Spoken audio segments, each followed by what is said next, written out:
Hi everybody, this is Maha here, and I've decided to start to read from my book Dance of the Womb for everybody because many people haven't actually seen my book, and I think it's a really great idea that I share it with you live on Facebook. And so I'd like to read to you the first chapter of the book, which is about Amina, my grandmother. And it's a beautiful dedication to her and to my Palestinian roots on my father's side. So I might just wait till there's a few people there and get ready to read the chapter. Amina, my grandmother, and the domes, a dedication. Amina, my grandmother, was Palestinian, 6 foot tall, a self-assured woman who possessed magnificent, capable hands and a wavering strength of spirit that inspired the hearts of all those around her. She lived with her husband, my sweet, handsome grandfather, in a small village in Lida al-Ramle, Palestine. He helped construct the railway line, and she baked flat bread in a large indoor stone oven that had been built in the family rustic kitchen. Amina kept a fertile family garden that boasted a fine array of plants and herbs. Parsley, mint, oregano, spring onions, garlic and peppers all grew in wild abundance. A generous date tree dripped with fruits stood solid behind a stone wall. And 3 times a week a vendor rode into the neighbourhood on a donkey, carrying 2 crates laden with a variety of fresh vegetables and fruit. He would cry out in a shrill voice, "Fakwa wa kahuda," fruits and vegetables, and the village women would come out from their houses to choose the day's groceries. A serve-yourself mini market set on the street, a place to meet, a place to laugh, a place for women's business, and all-embracing environment enriched with a simple, self-sustaining pulse of life. Amina had 9 children, 5 girls and 4 boys. She breastfed every one of her children for a period of 2 years. My father was her 6th baby. When she reached full term in her pregnancies, my grandfather would take Amina and the children on a horse and cart to her in-laws' family house. The jigging up and down over the stones and rough ground would help bring on her labour, which was situated in a special place called the Domes, in the village of Al-Kubab, between the towns of Ramle and Jerusalem, Palestine. This house had witnessed many generations of births, and within its walls was held the wisdom and secrets of all women's birth experiences gone by. It was here that Amina entered my great-grandfather's family house to dance the rhythm of her birth, with the assistance of a midwife, while the rest of the family waited in anticipation for the new arrival. After the birth of all of her siblings, after the birth of her baby, all of her siblings would gather around Amina, the central focus of their love, and admire their new arrival. Her husband would then take the whole family back to their village on his horse and cart, where Amina would rest for 40 days and nights, as is traditional in Middle Eastern culture. Her children would care for her unconditionally by other family members, as well as by Amina's eldest daughters. She would be supported in the knowledge that her family were being looked after, which meant she could recover from the birth, be fed and be cared for, and bond with her newborn in comfort, worry-free. The inner family circle of life, protecting and nurturing each of its members. For those who've joined, I'm reading from my beautiful award-winning book, Dance of the Womb. Chapter 1 about Amina, my grandmother. So birthing traditions in the Palestinian culture. A traditional Palestinian custom for babies born with their birthing membranes intact, the caul still in the waters, was for the mother to hang the membranes in a sunny place to dry, and then she would sew a small leather triangular pouch to put the membranes in. She would give this to her favourite person to bring them good fortune. My father's eldest sister gave him such a pouch to wear around his neck as a young man, and he was greatly honoured by this gift. The afterbirth, or the placenta, would then be buried under the first step at the entrance to the family house. Anyone walking over it would be touched by the purity and graciousness that is life. A renowned Egyptian wise woman who was mistress of ceremonies resided in Amina's village. She represented a traditional ritual female leader and was responsible for performing a special ceremony with a newborn, which originated from the time of the pharaohs. And this ceremony was called El Sabuh, meaning the seventh. As the name implies, this particular ritual was enacted on the seventh day of a baby's life, the numerical value of 7 carrying a cosmological symbolism. And it was a rite of passage initiation from the baby from the womb to the world. The belief is that after our birth, we cross a threshold from having natural or neutral gender and status to a specific reference within the family hierarchy. This is a key component of the ceremony that gives us a sense of belonging.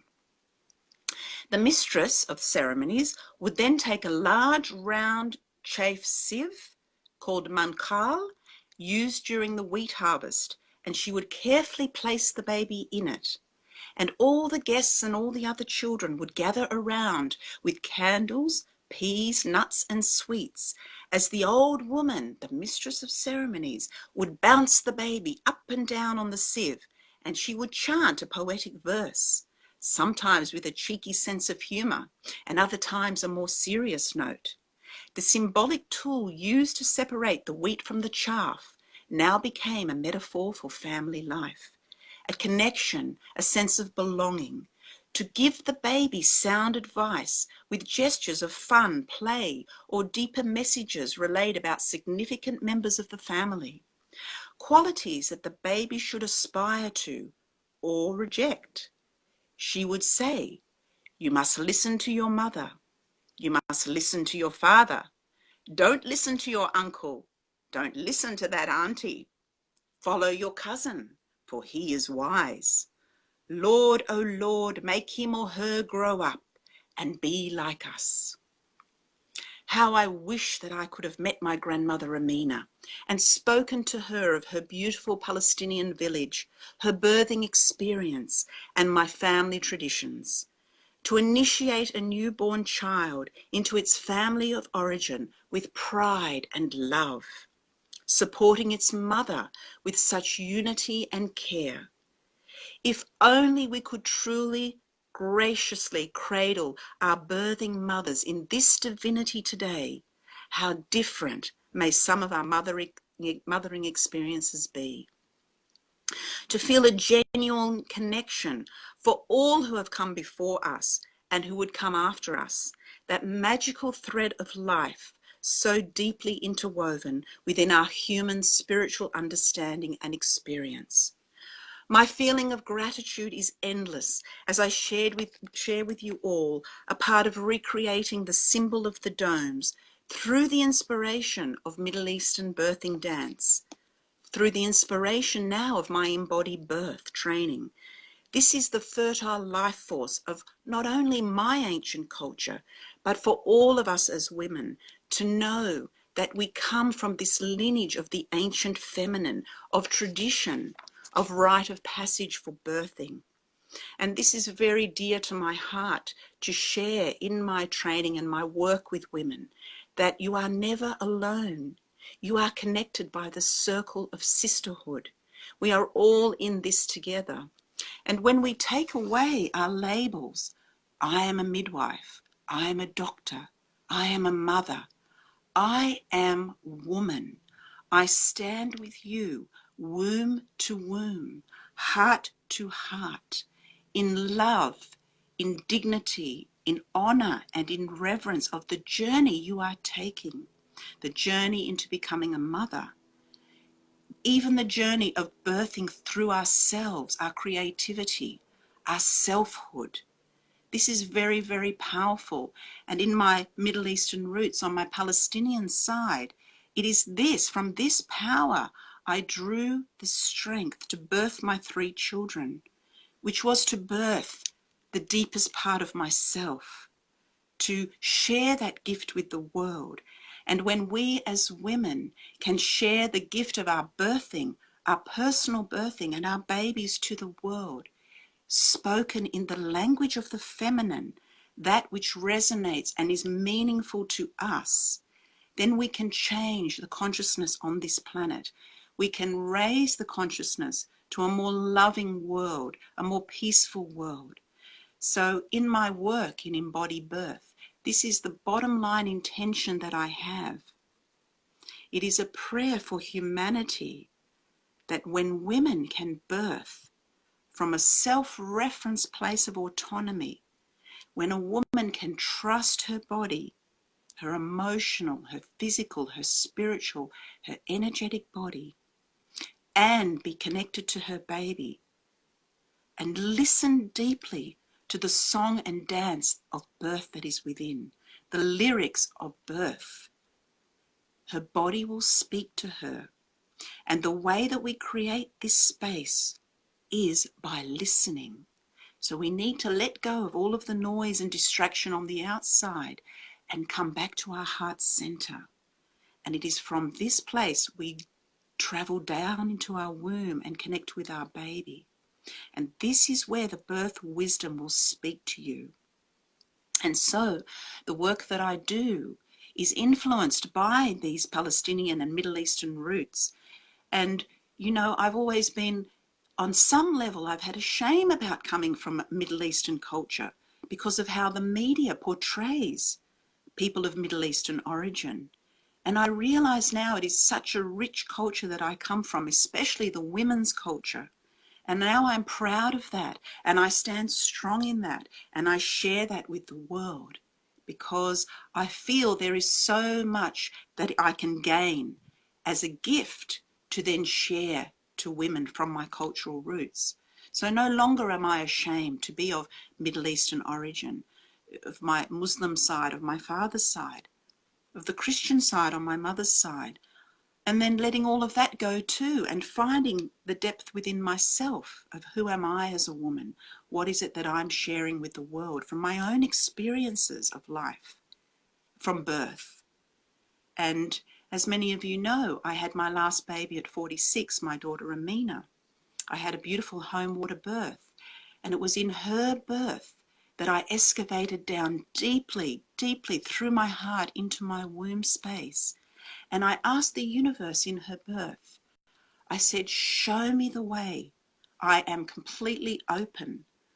I took a 360-degree view of birth. I looked all around me, the circle that was energetically spiraling around me.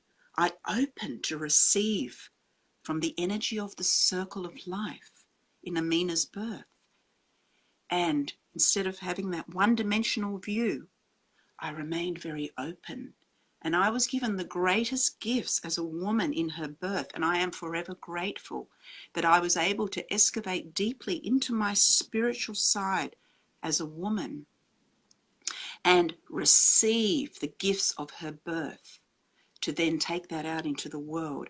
And that is what my desire is, that all women get to experience birth from their own self-referenced autonomy and then share that with the world. Have our voices heard, have our births acknowledged, not to be interfered with, not to be abused, not to be violated, to be celebrated, to be elevated, to be uplifted in birth. And it is when women have this opportunity, then we see and feel the possibility of what the spiritual side of birth will bring to humanity. And yes, it is a human rights issue. The way we treat women in birth impacts not just the woman, her baby, the family, but all of humanity. All of humanity is impacted by the way that a woman gives birth. We need to respect her, we need to honor her, and we need to elevate the consciousness of love through birth. And my work has very much taken this pathway of the spirituality of birth, birth as a spiritual practice. And I will forever be grateful for the births of my 3 children and for my roots, my Middle Eastern roots. And I think it's very important for me as a woman of Arab origin, of Middle Eastern origin, to speak my own language to the world, to speak up about my culture and what that's given me in birth. And, you know, the fact that my grandmother had 9 babies, all born at home, all breastfed for 2 years each. That's what I come from. I carry the essence of my mother, my grandmother on both sides. And it's from that fountain of life that they gave me, I birth my babies into the world, and I birth my creativity into the world from that place. And so I know we are all connected in that sacred sisterhood, regardless of the culture you come from. All through that womb space, we are connected to one another. And let's pray and set that intention that the world will understand the true meaning of birth from that place. As we open our hearts and we reveal our vulnerability and our strength and all of the gems within our womb to the world, to make this world a better place. So thank you for listening to my first chapter from my book Dance of the Womb, which you can get on my DVD and of course on my website, and I have my DVD as well. So it's a beautiful book. And you know, I wanted to, just as I finish off now, I wanted to also elevate birth into a place of beauty and reverence through the way that I put my book together. It was very, very important that, you know, I made it a beautiful book that can be passed on to your daughters and to your daughters' daughters, you know. So I hope that you get to feel it and touch it and feel the essence of me through this book, Dance of the Womb. It is my gift to the world and to women. So thank you very much for listening, and let's keep in our prayers and our hearts that the way in which women give birth will rise up the consciousness in the world, and we'll keep doing our work. Namaste.